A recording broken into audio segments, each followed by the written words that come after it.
mengenai penundaan eksekusi yang kemarin. Presiden Duterte saat itu menyampaikan, silahkan kalau memang mau dieksekusi. Saudara Mary Jane Veloso batal dieksekusi mati sebab ada fakta baru yang menguak Mary Jane sebagai korban perdagangan manusia.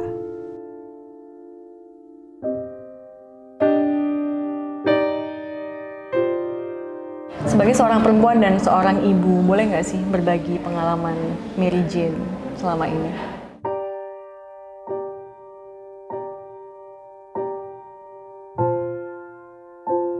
Saya punya dua mimpi dalam hidup saya. Ya. Satu itu untuk orang tua saya supaya saya bisa memberikan rumah. Karena memang keluarga saya tidak punya rumah selama ini, cuma ngontrak seperti itu. Dan saya ingin dua anak saya itu bisa selesai sekolah. Di saat itu saya tidak dieksekusi. Saya tidak usah harus banyak ngomong, tapi aku yakin semua tahu bahwa saya tidak bersalah. Dan sampai sekarang pun saya masih berjuang supaya saya mendapatkan keadilan dan bisa pulang di Filipina. Itu harapan yang paling besar, mendapatkan keadilan pulang. Karena saya sudah jalanin 12 tahun di sini. Saya sangat merindukan untuk menjaga pertumbuhan mereka. Sebagai ibu, saya tidak mengalami itu. Di saat mereka masuk sekolah, ya seharusnya saya mengantar mereka. Dan seharusnya awal dia bisa menulis atau membaca, seharusnya ada aku di sana. Tapi aku berada di sini. Jadi banyak momen bersama anak-anak saya sangat saya rindukan yang saya tidak bisa lakukan karena saya berada di sini.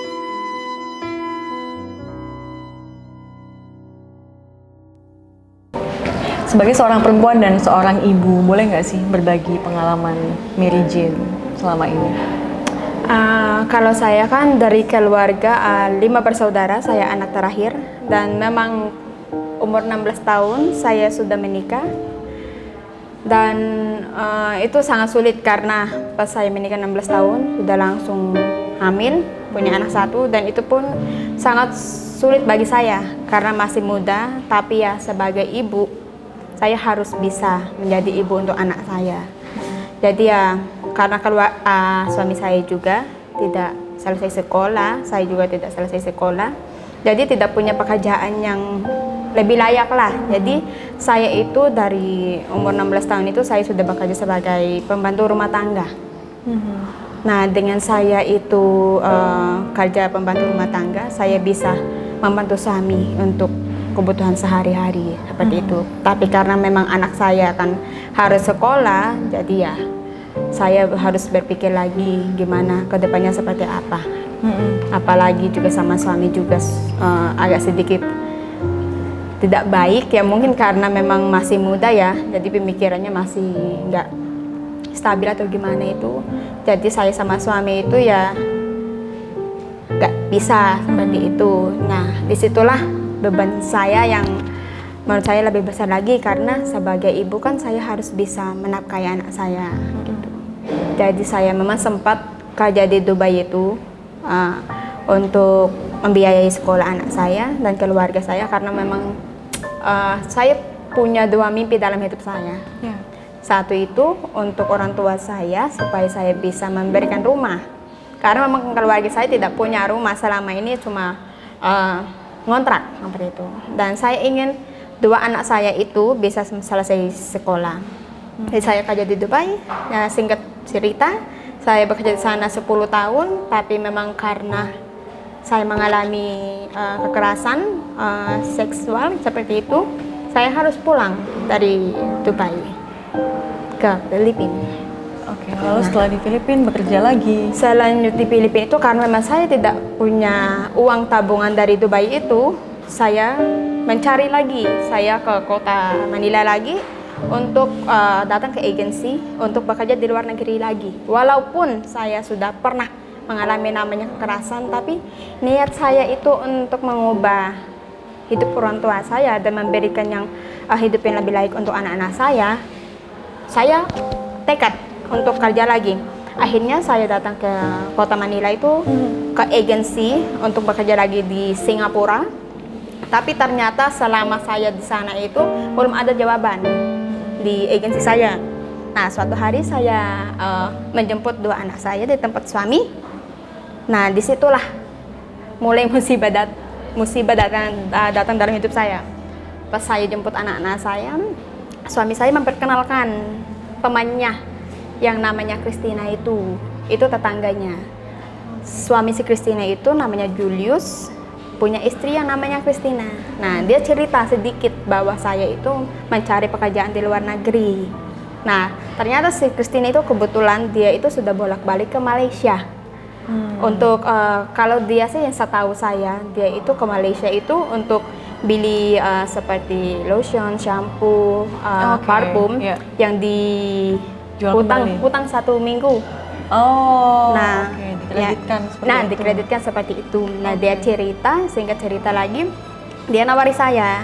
Dia mau membantu katanya. Kalau memang istrimu itu mau, tak bantu. Karena memang saya itu sudah bolak-balik di Malaysia dan saya punya banyak teman orang Filipina yang membutuhkan pembantu rumah tangga. Nah, bagi saya sebagai ibu yang membutuhkan pekerjaan demi anak-anak saya, itu saya sangat bersyukur banget. Akhirnya saya mau. Tadi suatu hari saya datangi suami saya sama saya datang di rumahnya seteman itu karena cuma tiga rumah bedanya, selisihnya. Kita datang di situ, dia nawarin pekerjaan di Malaysia karena dia punya teman yang membutuhkan pembantu rumah tangga. Nah, disitulah pas saya itu dia bilang karena kita nggak lewat agensi, kamu harus beli tiket. Saya tidak punya saya tidak punya pilihan kan. Ya udahlah, gimana caranya supaya saya bisa berangkat di situ. Kamu harus beli tiket. Karena saya nggak punya uang, akhirnya saya kasih motor saya, kasih handphone saya, uang saya 7.000 atau 6.000 untuk beli tiket. Tapi ternyata masih kurang. Harus 3 bulan gaji saya harus saya kasih ke dia. Tapi itu saya tidak begitu memikirkan. Yang penting saya kerja dulu. Akhirnya saya berangkat sama dia di sana.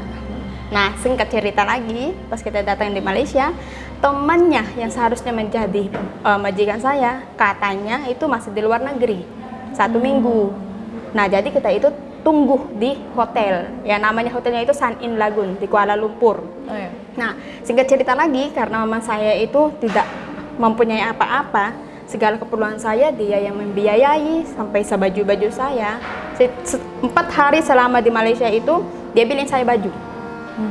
Makanan itu dia yang memenuhi. Nah, akhirnya kan otomatis kan siapapun yang mempunyai banyak baju pasti kan minta dibeliin tas. Nah, saya minta dibeliin tas sama dia. Bukan saya dikasih tas sama dia, tapi saya minta tas sama dia untuk tempat baju saya. Nah, jawabannya situ, oh ya udah nanti kita beliin tas. Kebetulan saya punya pacar di sini, dia punya kakak. Dia yang akan membelikan tas untuk kamu. Tapi ternyata dalam tas itu ada sesuatu di dalamnya. Itu yang membawa saya di sini. Perasaan Mary Jane ketika pas awal saya mengalami itu, hancur hidup saya. Karena sebelum saya berangkat, anak saya itu tidak mau saya berangkat. Tapi dia mau saya berangkat itu, dia bilang seperti apa? Mah, ya udah mama berangkat. Tapi beli saya baju baru sama sepatu baru. Akhirnya dia mengizinkan saya untuk berangkat. Di saat saya berada di sini, awalnya saya tidak percaya bahwa temannya saya itu bisa melakukan itu sama saya. Karena dia baik sekali. Dia membantu saya pas aku nggak punya uang untuk beli susu untuk anak saya. Tapi ternyata saya berada di sini. Pas saya mengetahui bahwa saya itu mendapatkan kasus narkoba itu, saya hancur. Pertama, saya langsung membenci Tuhan. Saya putus asa. Saya hampir bunuh diri. Karena saya sudah tidak punya harapan. Karena dengan apa yang saya alami saat itu, 5 tahun sebelum saya bisa menerima keadaan saya.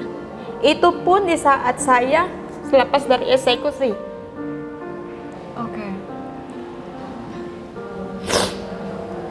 Maaf. It's okay, nggak apa-apa.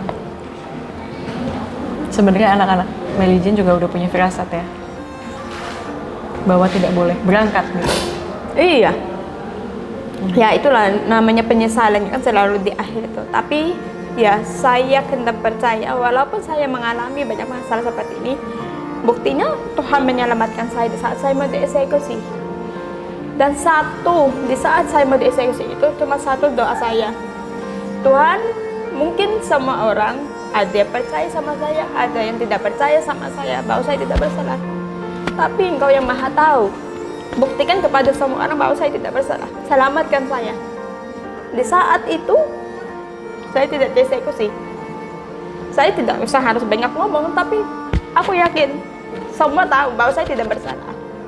Dan sampai sekarang pun saya masih berjuang supaya saya mendapatkan keadilan dan bisa pulang di Filipina. Itu harapan yang paling besar, mendapatkan keadilan pulang. Karena saya sudah jalani 12 tahun di sini. Menjalani hukuman selama ini yang saya tidak lakukan. Rasanya seperti apa? Apa yang dulu Mary Jane juga pikirkan ketika eksekusi sebentar lagi nih, itu apa yang dipikirkan? Itu sebenarnya banyak teman yang tanya, rasanya gimana sih pas kamu mau menghadapi kematian? Tapi percaya atau tidak percaya, saya tidak mengalami yang namanya rasa seperti itu. Karena pas saya dijemput jam 12 malam itu, saya orang Kristen, saya Katolik, saya percaya Roh Kudus. Nah, di saat saya dijemput itu, di situ saya sudah tidak merasakan apa-apa. Saya merasakan damai. Hati saya itu damai. Tidak ada rasa saya mau dieksekusi, tidak ada rasa seperti itu. Atau takut bahwa saya mau dieksekusi, enggak ada. Tapi di saat saya lepas dari eksekusi kemarin, pulang dari Nusa Kambangan, di situ baru saya mengalami shock. Seperti apa ya? Itu seperti ada Roh Kudus yang masuk dalam diri saya. Jadi saya tidak bisa mengatakan rasanya seperti apa menghadapi kematian. Saya tidak bisa merasakannya. Karena Tuhan menyelamatkan saya. Tuhan tidak mau saya merasakan seperti itu, iya. Sering kontakan sama anak-anak? Iya. Karena ada wartel, terus ada juga video call yang disediakan di sini. Jadi saya sangat bersyukur saya bisa bertemu dengan mereka. Walaupun itu hanya 2 kali satu minggu 2 kali, tapi saya bisa bertemu dengan mereka. Melihat anak-anak di video call, mereka sudah tumbuh besar begitu. Apa yang mungkin paling Mary Jane rindukan waktu sama anak-anak? Yang paling saya rindukan itu kebersamaan dengan mereka. Karena anak saya yang satu itu 7 tahun, yang satunya 1 tahun 3 bulan di saat saya berada di sini. Dan sekarang sudah 18 tahun, mau 19, dan yang satunya mau 13 tahun. Saya sangat merindukan untuk menjaga pertumbuhan mereka. Sebagai ibu, saya tidak mengalami itu. Di saat mereka masuk sekolah, ya seharusnya saya mengantar mereka. Seharusnya awal dia bisa menulis atau membaca, seharusnya ada aku di sana. Tapi aku berada di sini. Jadi banyak momen bersama anak-anak saya yang sangat saya rindukan, yang saya tidak bisa lakukan karena saya berada di sini. Itu. Oke. Ketika melihat anak-anak sekarang, gitu, orang tua masih? Masih. Oke. Apa yang mungkin sering mereka katakan sehingga Mary Jane bisa menjadi kuat sampai sekarang? Kalau anak saya yang nomor 1 itu selalu dia bilang, Mama, saya tidak akan menikah sebelum Mama pulang. Dia selalu mengatakan seperti itu. Saya yakin Mama itu tidak bersalah. Mama harus semangat di situ, harus sehat di situ. karena tidak lama lagi kita akan berkumpul lagi. Anakku selalu mengatakan seperti itu. Anakku, keluargaku, ibuku, bapakku, kakakku, mereka tidak pernah namanya pesimis. Mereka selalu optimis. Jadi itu yang menguatkan saya di sini. Sesusah apapun yang saya alami di sini, mereka lah yang jadi kekuatan saya. Keluarga saya, teman-teman di sini, dan semua orang di luar sana itu yang memperjuangkan saya supaya saya bisa pulang. Itu. Oke. Waktu apa ya? Mungkin Mary Jane merasakan, oke, aku optimis gitu ya. Iya. Aku kuat karena mereka gitu. Ada hal apa yang pertama kali akan Mary Jane sampaikan mungkin ke keluarga terlebih dahulu ketika ya memang aku tidak bersalah gitu.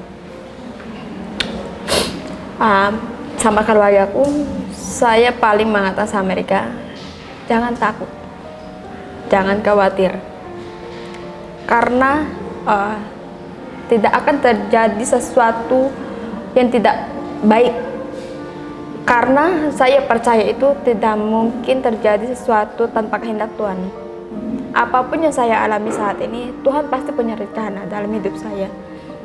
Entah kapan, tapi saya percaya ada saatnya kita akan berkumpul lagi.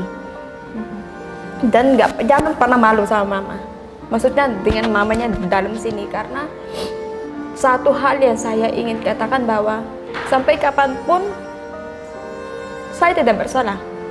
Apapun yang terjadi, saya tidak bersalah. Seperti itu.